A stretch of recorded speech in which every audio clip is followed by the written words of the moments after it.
Good morning, everyone. It is dark and early at 6 o'clock a.m. here, and this is the start of a week-long devlog where I take a break from the other projects I'm working on to have some fun making a whole new one in 1 week.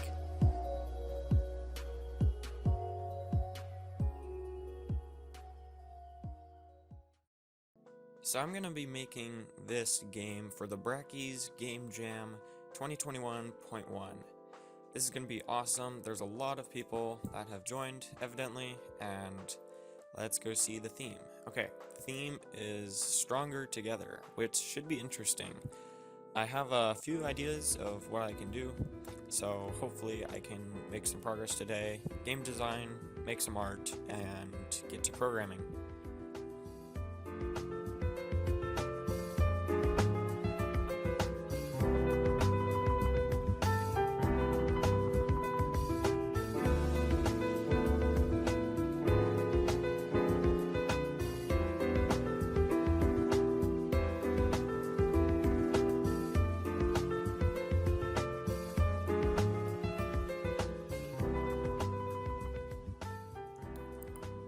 So right here I've got a pretty basic game design document going. I'm gonna make a kind of open arena game where you go around and try to defeat enemies and try to get as far as you can. So the concept is that this player is a parent node and it kind of moves around, and if it collides with other nodes that randomly spawn in the arena, it will gain their power. So if the parent collides with a fire node, for example, then the parent node can now shoot fireballs. So later on I'll have to figure out how to code that properly, but for now it seems like a good idea. Next, I'm probably just going to make sprites for these nodes so that I can have some art once I begin programming later.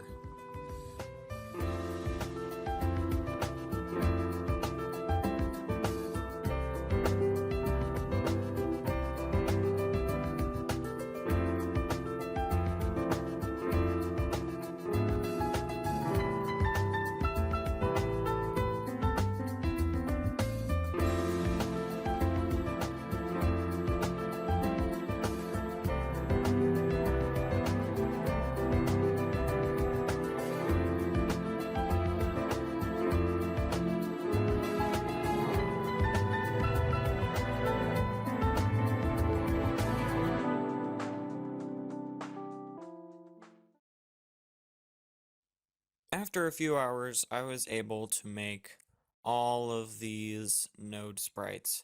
So the next step will be programming. So I'll jump into Unity and hopefully we can make at least a prototype game in the next few hours.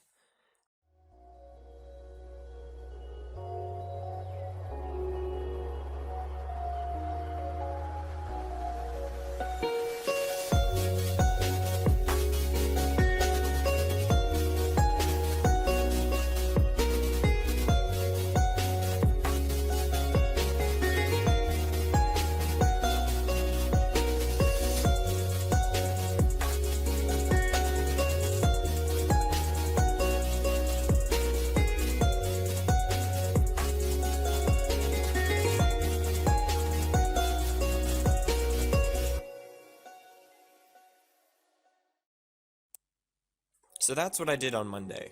On Tuesday, to keep things short and simple, I remade the art for some of the nodes, and most importantly, changed game engines.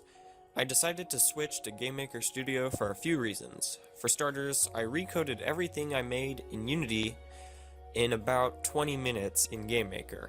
I have a lot more experience with GameMaker, and honestly, I can make lots more progress with it. What you're seeing right now is the progress that I've made on the GameMaker game yesterday. Basically, I made a map, new sprites, and made it so the player can attach to the other nodes. But today is Wednesday, and I hope to make lots more progress on the combat portion of the game today. I'll catch up later.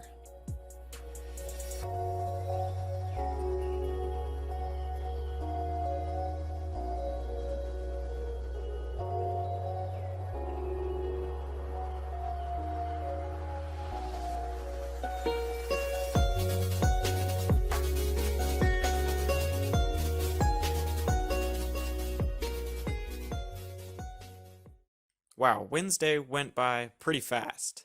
It's now Thursday, and I've been working non-stop over these past few days on the game. Let's come take a look. Right now, we're about halfway done with the game. I've made it so you can collect nodes, and when you do, you can click to use their power and use up energy.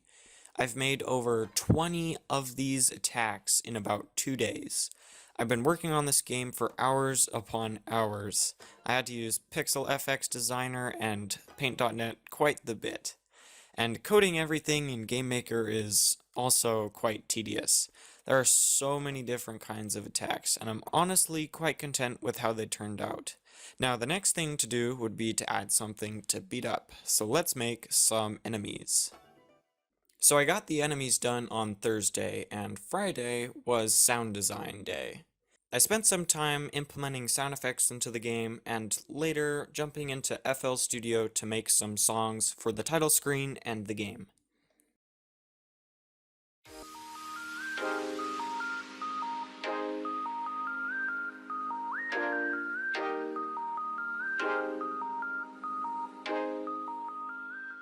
Saturday was all about polishing and publishing.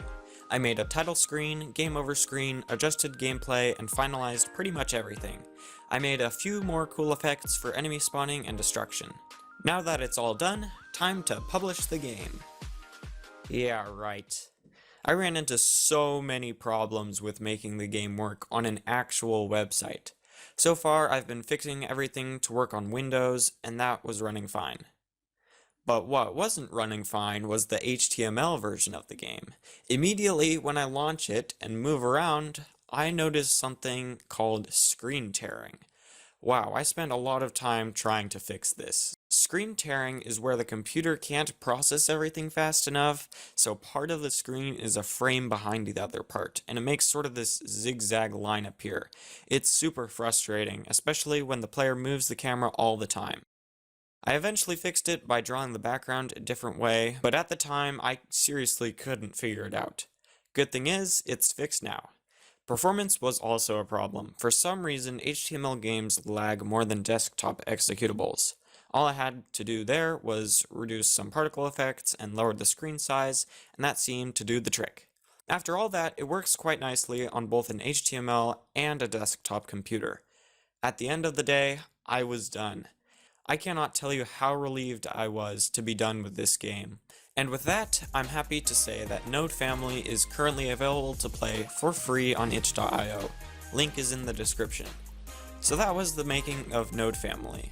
I hope you enjoyed this video, and I hope that you got something out of it as well. Perhaps you learned more about the game making process, or felt inspired to go make your own game. I cannot recommend game jams enough. They're an awesome experience. They help you become a better game programmer while also being tons of fun. And afterwards, you can have a game that you made that you can play. Anyways, this was a ton of fun, and I hope you guys can have as much fun developing and playing games as I did. Thank you for your time.